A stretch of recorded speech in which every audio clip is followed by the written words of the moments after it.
Hey, welcome back everyone. This is another episode of Rate My Pace. Same account 54 as the ones yesterday. Spells haven't changed. 599 for the ones we mainly use. The Troop Academy actually finished upgrading, so we unlocked the Mortar, which is cool, but I don't think we're going to be using it as an attack vessel. So we're going to go in and attack the King of Kings 1. Person I tried to attack the other day, but could not find due to spelling errors and such. So pull up the base. I've never attacked the person before. This is the first time going through. Um, the base, I like the long curve. I'm definitely a fan of that. I'm not a fan of everything being on the long curve though, because you can kill 50% of it probably with a apocalypse scroll, like this guy right over here. We don't use scrolls in this series, but I'm just saying, you could just come in there and pretty much wipe about half of the base out, probably that half right there, take down that first barricade or the second barricade, and then scroll right around there, and you can take out that whole section right there, which would pretty much make it an easy victory with one scroll. Because, I mean, you and your troops should be able to take care of this fairly no problem. We'll see how the waves look and see how strong those troops are. It's a good setup for this type of road. I like having a lot of ranged troops. So we'll see what the mixture is. It says it has a lot of paladins, which is okay, but like the longer the road you have like this kind of path, the more effective ranged troops are. And especially when you have barricades and things over here, you don't need as many paladin to guard your ranged troops because they're going to be stuck behind this little wall over here. So yeah, other than that, that's about it on the base layout there. We're going to go same type of setup: Hammer Strike, Firestorm, Sword Rain. And for the troops, we are going to go with the Arblasters because since they do have a long road here, we're going to need to have ranged troops ourselves to actually shoot over there and kill those guys.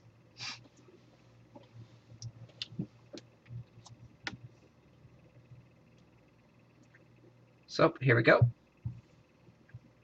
Hopefully not online. Not online. So I'll bring out actually a couple Arblasters at front here because the curve right over there makes it for a range heavy battle. So I need to bring out Arblasters to help me take out her ranged troops. Once I get a decent amount of Arblasters over here and get the things rolling, I'll bring out a cannon. Like right now, I'll bring out a cannon. I like how she has a lot of Arblasters bunched up together in her setup there. So she had a whole wave of Arblasters. That makes my Arblasters less effective. So now I'm bringing out more Knights. I need to get through this barricade here first before I can use my Firestorm, because then I'll just be wasted. I need to kill that Firebolt tower. Bring out another cannon. Pretty much you can bring out almost any type of troops now because you're planning way ahead. So now I have to sit back here, try and take out this guy first so my Knights don't die as quickly, because those things, the gargoyle towers, are tremendously strong against Knights.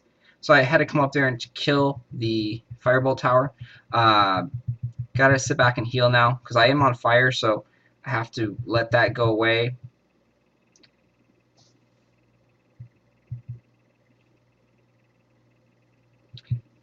See, my Arblasters all died, but now I'm able to sit over here and guard the entrance.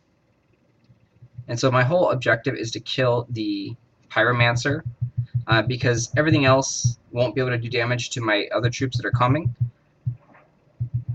So I do need to heal, need to sit back a little bit. And unfortunately, I took fire damage there, which is going to slow me down a little bit because it's going to stop the regeneration. So we're running out of time, so I'm going to have to start rushing a little bit to get more percentage on the base. We're not going to be able to beat the base. We're able to get a decent, probably 60% or so. And if you sword rain quick enough, you'll be able to kill all those troops before they do damage like we did there. So you can saw everyone was like winding up to do an attack, and then we sword rain right as they're about to do it, and then we took them out. So all in all, not too bad. We got 64%, got to the gates. Could have been a little bit more effective with probably some more arc blasters in the beginning, and instead of the extra cannon. Because the cannon is too slow and it won't get to the gate, but the arc blasters can help take out the range. Because you don't know, like that's the weird thing is you don't know how many of your troops are actually dying to the ranged troops that are way back in the curve. And that's why having a super long curve on your road is really, really effective. Because that means your hero is further away from your troops. You can't really protect them. So I like the road setup. I don't like the fact that everything is completely bunched together. But other than that, it's a good setup.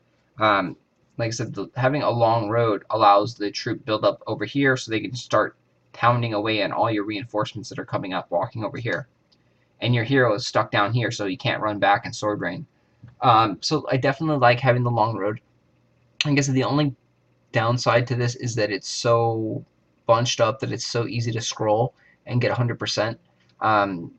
So, you know, on the downside, that costs 7, 8 gems, whatever your scroll cost. But you'll be able to 100% the base probably fairly easy after one scroll. For right now, if you're attacking it without scrolls, I don't think you'll probably be able to get through it without scrolls because it is a good setup. The road is great. It's great for ranged troops. I probably would add a few more ranged troops and take out, like, maybe swap one paladin or 1 or 2 paladins out of the waves and add like 1 or 2 more pyromancer or blaster or froster, or even archers are really good. But yeah, that's just something constantly when you're leveling up your waves. You can add slowly more ranged troops in here. But otherwise, this is a really good base. Like I said, unless someone's going to scroll you, they're probably not going to 100% you at all. The only thing that I probably would recommend if you want to try and be more protective against scrolls is to move like 1 or 2 at the towers and then put them more over here. So then it's a little bit more spread out. But yeah, other than that, it's a really good base here. The double spikes, I'm not too much of a fan of the double spikes there. And you saw those didn't really do a lot of damage. I love the placement of the gargoyle towers you have over here. Those are in really good placements. I believe one's here, and I believe one's right there. But the spike, I think, is a little bit of an overkill. The spike, you could swap out for another barrier and put another barrier, like, up here or so. And then, like I said, if you move to your towers. But all in all, this is a great base here. We did get pretty far without using any scrolls or anything. So I'm going to rate this as an 8 out of 10. Due to the fact that it is very vulnerable to scrolls.